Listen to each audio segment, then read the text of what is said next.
dia 20 deste mês, nós celebramos o Dia do Contador de Histórias. E por isso, nessa nossa trajetória pela história da literatura espanhola, nós conheceremos um dos mais importantes contadores de histórias dessa tradição. E acaba, de certo modo, nos apresentando talvez os reis e até apontando para a rainha literariamente mais relevante desse país.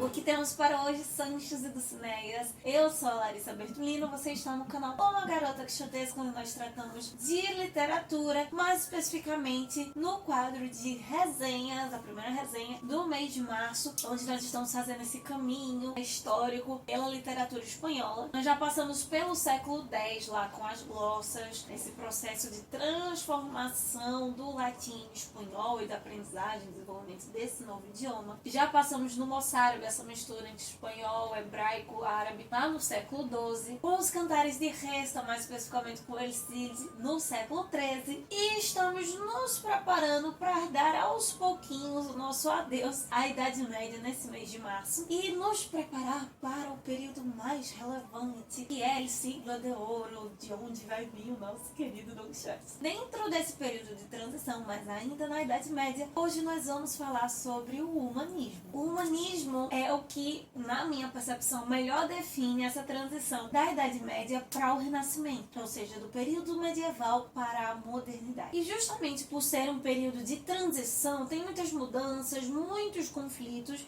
e também bastante coisa que não está bem delimitada, não está bem clara não. Ele vai se desenvolver mais fortemente entre os séculos XIV e XV, o que consecutivamente abarca já o início em que começam as grandes navegações. Os marcos para o fim da Idade Média, mas ainda assim não seria possível durante a Idade Média. As navegações já são um produto desse movimento do humanismo. O ser humano, ou melhor, o indivíduo, começa já a ser um pouquinho mais valorizado, vai prendendo socialmente, individualmente, algumas das amarras e do poder que a igreja exercia sobre as pessoas. Há uma extrema valorização no desenvolvimento das racionalidades, das habilidades humanas. Tudo isso junto vai produzir novas mentalidades. E um desses aspectos totalmente novos é que a riqueza não está exclusivamente agora na terra, mas vem especialmente do comércio. Os burgueses, ou esses pequenos mercadores que agora estão mais consolidados do que no debate da semana passada, incentivam cada vez mais o acúmulo desse capital mercantil que vai explodir lá na frente com as navegações e começam a dar os seus passos para se tornar a classe social com mais relevância política. Ainda não alcançam totalmente isso o humanismo. Esses e alguns outros traços fazem parte do círculo que seria o contorno do humanismo, mas no final das contas eles não se unem, não é um círculo perfeito, fechadinho no final das contas. Mas algo que unifica tudo isso, especialmente o poder dos burgueses, é que há uma nova valorização da cultura, um maior investimento na cultura. Isso fará com que textos clássicos sejam redescobertos,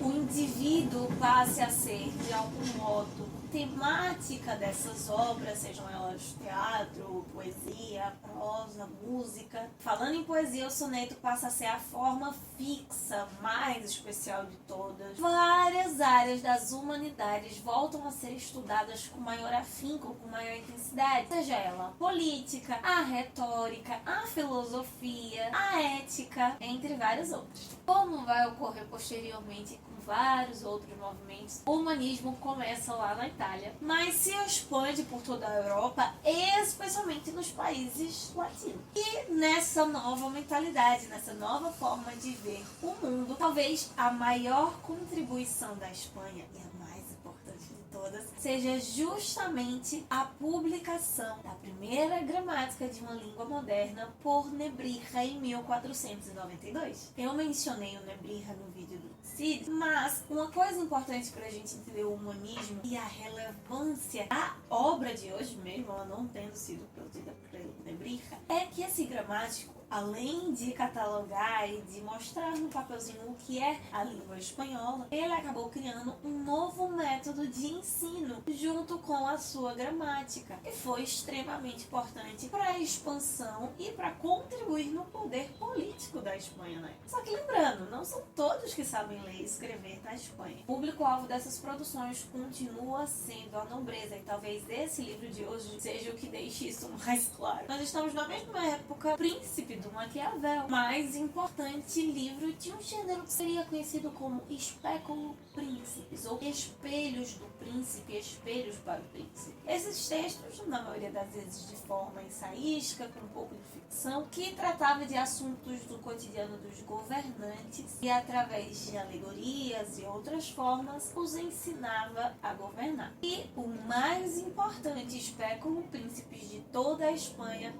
reflete e aborda tudo isso que eu mencionei até agora. Ele foi escrito por um nobre de verdade, diferente de grande parte das obras daquela época. No seu texto havia uma extrema consciência literária, um texto mostrando, entendendo que ele se via como um texto. Não necessariamente uma metaficção, mas a metaliteratura estava bem forte, sim. O seu autor, Dom Juan Manuel, viveu entre 1282 a 1348, ou seja, ele viveu 66 anos, o que para aquela época é um super feito. Durante essa sua longa vida, ele sempre esteve vivendo na corte, foi tutor de reis e viveu os últimos dias de sua vida isolado, escrevendo seus textos, porque ele ainda tinha muito a contribuir para a sociedade da época e futura também, especialmente com uma das instituições que ele ajudou a formar, a Escola de Tradutores de Toledo. Dom Juan Manuel foi neto de Fernando III, tio de Afonso X, o sábio, um dos reis mais importantes da Espanha,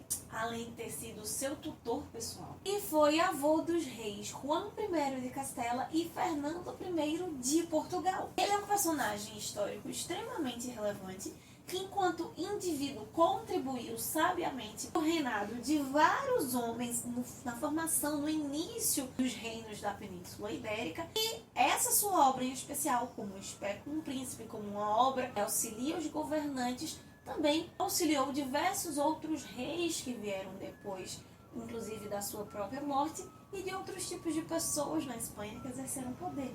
A influência política de Dom Manuel não vinha apenas de como ele usava a linguagem para ensinar. Ele e seus familiares foram extremamente importantes para tornar o espanhol castelhano, dentro daquelas diversas etnias e linguagens que existiam na península, a língua oficial do reino, como também uma língua de status literário. Por isso que o seu texto não poderia ser escrito simplesmente como um ensaio. Ele precisava de notas de ficção.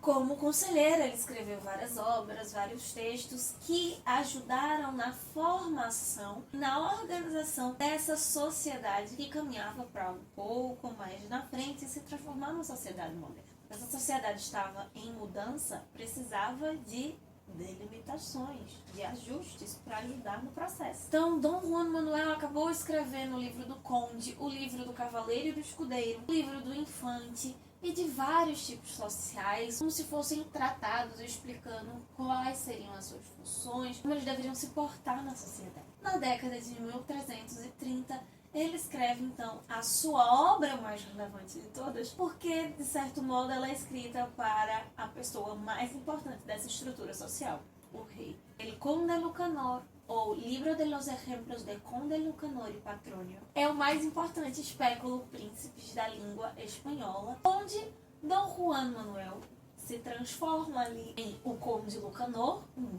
rei, uma espécie de governante, e está governando livremente. Sempre que aparece um problema, uma questão, algo a ser resolvido, ele consulta o seu conselheiro, que na verdade essa era a função real do Dom Manuel, chamado Patrônio, que nunca chegará lhe dizendo o que tem que fazer, lhe dando logo as instruções. Patrônio sempre conta uma boa história, alguma alegoria, alguma fábula, ilustração que fará com que o rei pense e possa chegar assim a uma solução. De certa forma, ele, Conde Lucanor, trata da administração pública, não como nós entendemos hoje, né? Mas a administração do jogo do poder. Assim como no Dom Quixote, nós temos aqueles títulos imensos que acabam resumindo de quando o Conde Lucanor, quando o Patrônio resolve, Depois disso, o Conde sempre acaba deduzindo o que o Patrônio está querendo ali ensinar. E no final de toda essa estrutura aparece a voz de fato do Dom Juan Manuel apresentando uma moral em algumas linhas rimadas. É possível perceber então em todas essas histórias do Patrônio, em todos esses encontros e questões levantadas pelo Conde Lucanor, uma imensa intertextualidade e interrelações de tradições orais, escritas de todo mundo conhecido até aquela época. Nós encontraremos os contos propriamente ou releituras de contos hindus, árabes, as fábulas gregas, por exemplo, Esopo, a tradição judaica, parábolas do Novo Testamento e histórias do Antigo Testamento. O Patrônio acaba retirando, buscando sabedoria de onde ele puder buscar e adaptando para a linguagem, a cultura e as necessidades espanholas.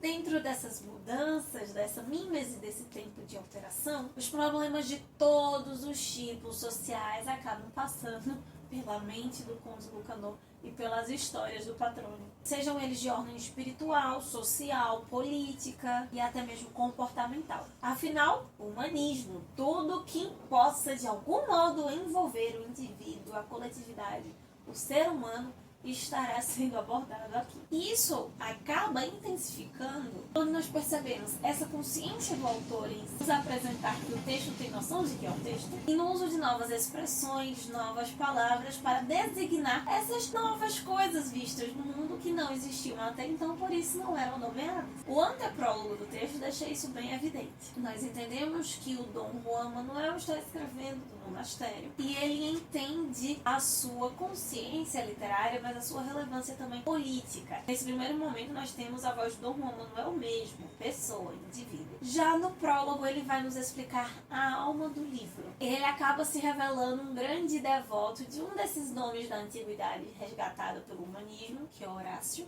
e da sua máxima, ensinar pelo deleite. Que a gente ouve muito isso na área de literatura e na área de humanas. Parte do que será apresentado posteriormente, ou seja, as histórias do Patrônio para o Conde Lucanor, evidenciam tudo que é detalhado no prólogo. E quanto mais gostoso, quanto mais divertido, melhor nós aprendemos. E isso é uma característica muito forte na literatura, mas especialmente na filosofia espanhola. Ela por vezes diverge muito quando comparada a outras tradições filosóficas como a alemã ou a francesa, por exemplo. Porque ela consegue emergir na literatura a ponto de grandes autores, como o Miguel de Unamuno, por exemplo, não ser possível catalogar ou classificar se é filósofo, se é literário, e os seus textos são híbridos ao ponto de não poder identificar a diferença desses gêneros.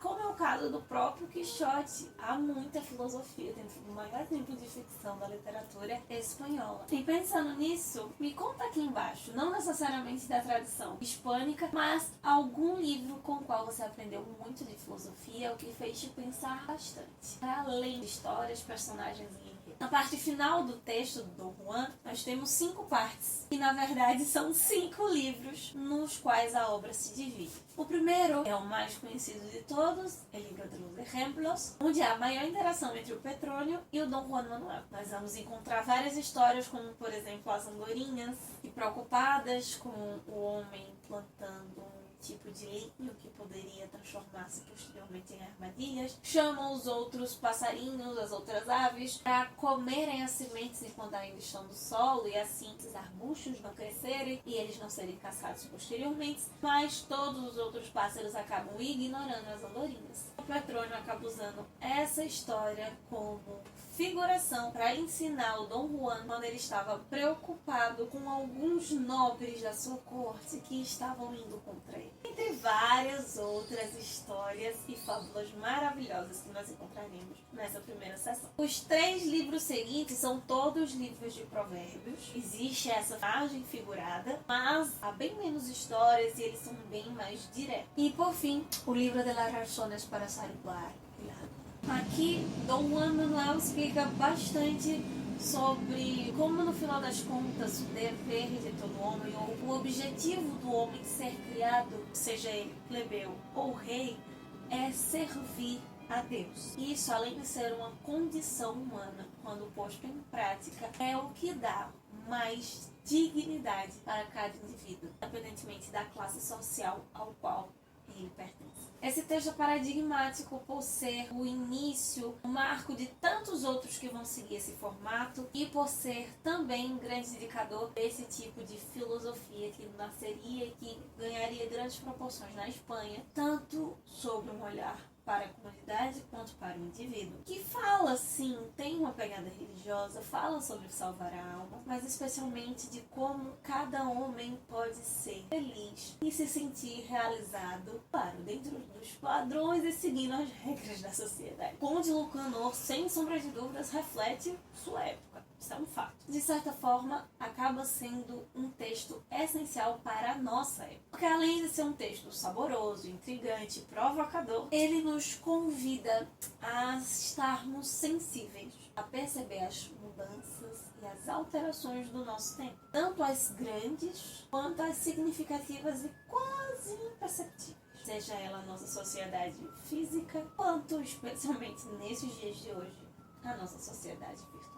Então é isso, meus queridos cavaleiros andantes. Este é o nosso comentário sobre El Conde Lucanor, de Dom Juan Manuel. Se você já viu alguma das alegorias, algum dos textos, essa obra você já tinha ouvido falar sobre ela, comente aqui embaixo. Ou sugira aqui outro espéculo príncipe que você goste, que você já tenha lido, sendo espanhol ou não. Na sexta-feira a gente se encontra para falar sobre literatura e sobre o Dia da Mulher. E a propósito, não poderia deixar de comemorar, de celebrar, dar parabéns para você que é mulher, mas especialmente a convidar tanto você homem quanto você mulher a contribuir com as mudanças desse nosso período de transição para uma formação de sociedade cada vez melhor, igualitária entre homens e mulheres. Na próxima segunda-feira a gente ainda não tem jornada de leitura conjunta, mas nós teremos vídeos extras, resenhas extras nas segundas-feiras no mesmo horário às 11 horas, e aí no último dia 27 de março, nós lançamos a nossa próxima jornada de leitura conjunta. Enquanto isso, vamos conversando, dando spoilers, comentários lá no @garota quixotesca no Instagram, que possamos sair da biblioteca e ver muito além dos manhãs de